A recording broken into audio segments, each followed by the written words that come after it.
have to show you a big surprise from my orchid, which I saved, and I did made some videos in the past, and this orchid I found throw away, and the surprise is because I can see now a flower spike right here, but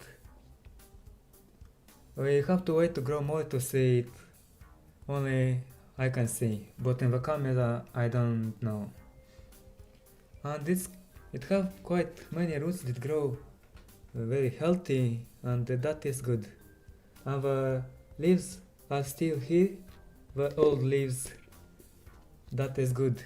And the next orchid which I have to show you is another Phalaenopsis, which is right here, and this have a flower spike too, this blooming in white, a really nice one, and I have it since 2017, a good one, and the new leaf did grow as well, and here the new roots growing, awesome.